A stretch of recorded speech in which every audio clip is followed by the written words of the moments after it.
Ao amanhecer do dia seguinte, a milícia local gravou estas imagens em vídeo.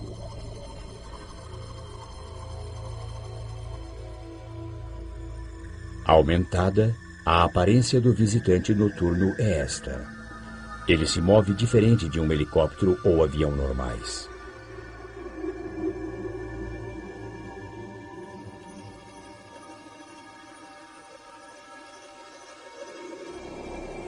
Em outro incidente soviético, centenas de pessoas acharam que viram um OVNI gigante sobre a cidade de Petrozavodsk, no noroeste da Rússia, em 1977. Mas estudos estabeleceram que era o propulsor de um satélite lançado secretamente. Ainda na Academia de Ciência Soviética, tais fenômenos são considerados dignos de uma investigação séria. Além dos estudos militares, este corpo governamental para pesquisa acadêmica coordena uma coleta nacional de informações para análise científica. Aqui, o Comitê Central de Estudos de OVNIs coleta dados de 10 outras academias científicas. Eu gostaria de dizer algumas palavras sobre nossos métodos. Para algumas aparições, realizamos investigações de campo.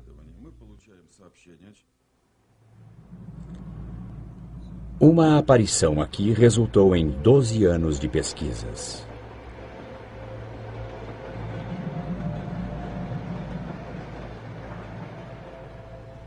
Passageiros de um trem relataram ter avistado um OVNI.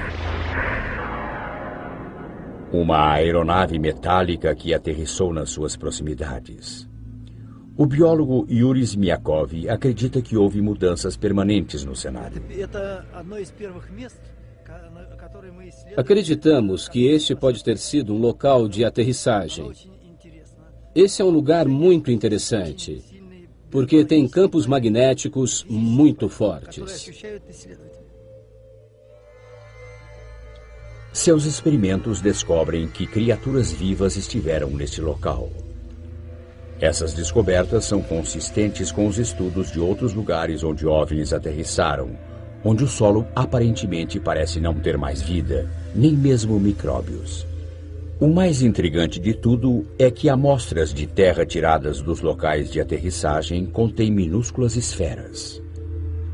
Seu trabalho o levou a concluir que essas esferas eram de origem extraterrestre, contendo DNA, a semente da própria vida. Nos Estados Unidos, testes dessas amostras foram divididos. Os resultados indicam que as esferas são de origem desconhecida, ou partes comuns de sistemas de filtragem de água do solo. Ainda assim, alguns pesquisadores russos acreditam que microtecnologia extraterrestre está sendo colocada aqui por gatunos interplanetários. Dado o interesse mundial, os pesquisadores têm tentado classificar relatos de aparições de OVNIs e encontros com extraterrestres. Quando um objeto voador não identificado é visto, mas nada mais, ele é rotulado de contato imediato do primeiro grau. Quando deixam rastros, ele se torna do segundo grau. Depois, existem os contatos imediatos do terceiro grau, quando as pessoas relatam ter observado extraterrestres. Nos contatos imediatos do quarto grau, a testemunha realmente interage com os extraterrestres. Em novembro de 1980, em Todmorden, Inglaterra, Alan Godfrey, um experiente oficial de polícia, estava numa ronda noturna quando viu um objeto que não podia identificar. Eu estava fazendo minha ronda noturna, então decidi que iria a um determinado local naquela noite. Quando eu estava para voltar, eu vi na Fernley Road aquele objeto. Quando eu cheguei perto, ficou evidente que eu não estava olhando para uma coisa que normalmente encontraria ao amanhecer em Todmorden, sabe? Achei que poderia ser um balão de ar quente que tinha caído. Mas, obviamente, quando me aproximava mais, percebi que era um objeto metálico, feito pelo homem. Era uma coisa construída, não era uma alucinação, era real. Esse objeto tinha 6 metros de largura. Tinha 4,30 metros de altura. Tinha o formato de diamante. A metade inferior dele girava, a metade superior estava parada.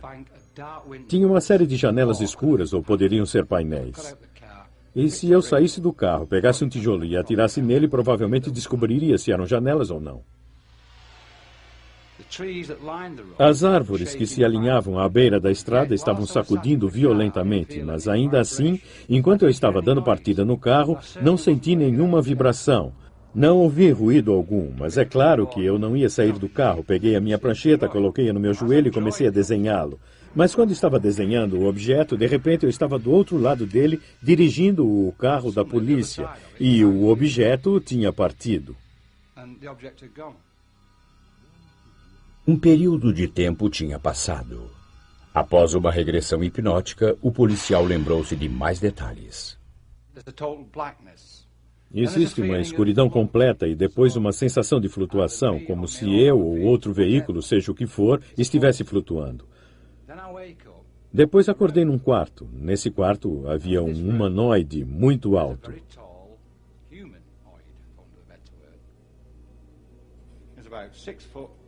Ele tinha entre 1,83 m a 2 metros, muito alto, magro, de barba. Ele vestia uma touca cirúrgica e estava com seu avental branco. O que aconteceu depois foi que pediram para eu subir nessa cama. Ele me fez perguntas e eu não sei como as fez, porque a sua boca não se movia. Ele não estava falando. Ele queria que eu subisse na cama. Obviamente, fosse quem fosse, ele tinha uma espécie de influência nos meus pensamentos. Ainda assim, me senti à vontade com ele. Me senti confortável com ele.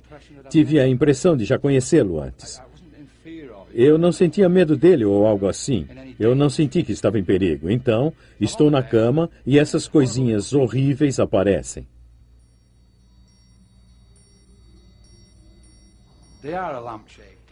Eles tinham o formato de uma lâmpada. Seus olhos eram escuros, negros. Essa é a melhor maneira de descrevê-los. E havia 7 ou 8 deles.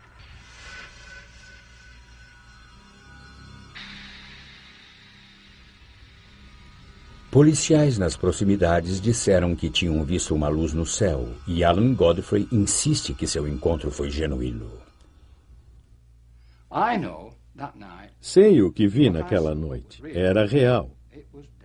Era muito real. Em 1974, em Landrillo, país de Gales, os moradores sentiram grandes tremores. Os tremores não tiveram uma causa natural.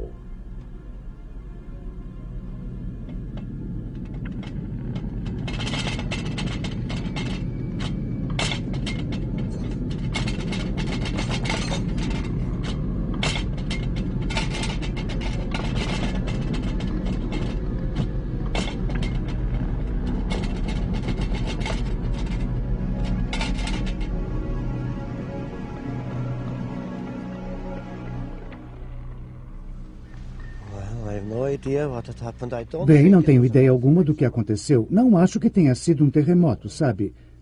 Ainda acho que não foi um terremoto. John Roberts não foi o único abalado naquele dia. Hugh Edwards achou que tinha visto um disco voador. Eu vi esse objeto vir da montanha. Era do tamanho de um ônibus. Era luminoso de uma ponta a outra. Ele atravessou a montanha em direção à estrada. Eu estava bem ali. Ele mergulhou como se fosse bater e sumiu da minha vista, indo para o vale. Bom, eu já tinha ouvido muitas coisas sobre discos voadores e pensei, bem, é isso aí. O único som que eu ouvi era como passando pelo ar. Realmente eu fiquei muito surpreso ao vê-lo.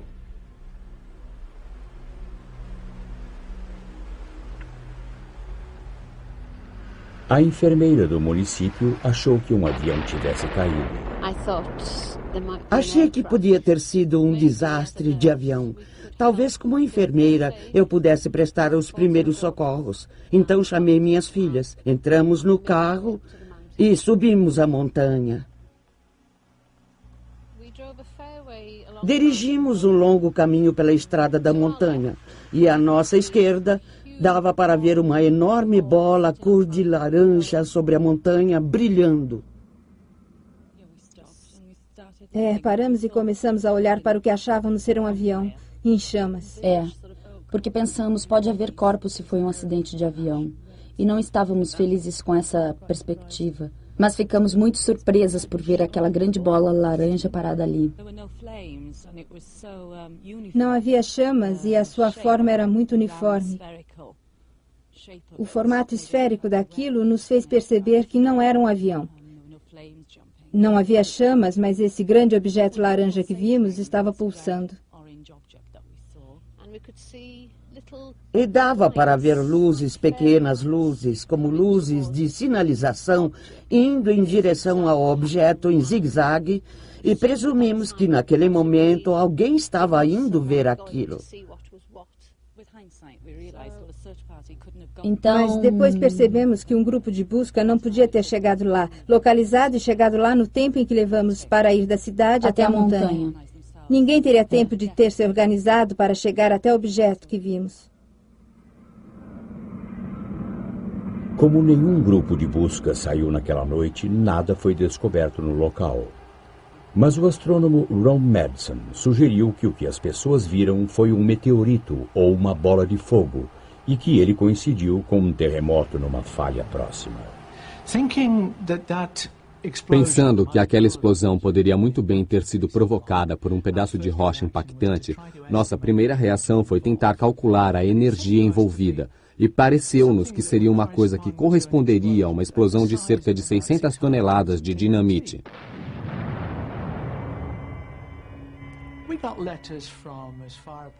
Recebemos cartas de lugares como Penzance e do norte da Irlanda e de Derby, todas relatando visões de uma luz brilhante, com um brilho comparável talvez à meia-lua, movendo-se pelo céu com a velocidade de um avião, mas sem som, e deixando um rastro de fumaça, exatamente como um objeto em chamas caindo.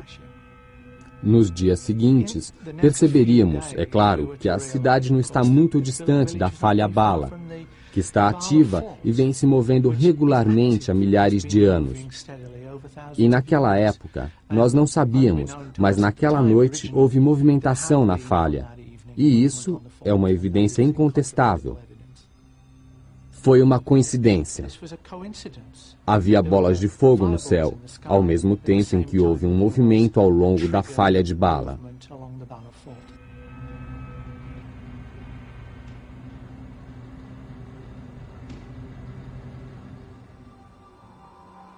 Outra aparição britânica muito divulgada também provou ser atribuível a causas naturais, mas não antes que muitos acreditassem ter visto um OVNI.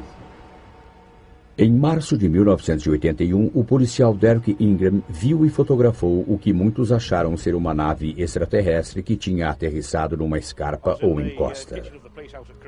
Eu estava na cozinha da delegacia de Coracle. Eu olhei pela janela para a encosta e vi uma luz brilhante muito intensa, uma grande faixa de luz na face da rocha.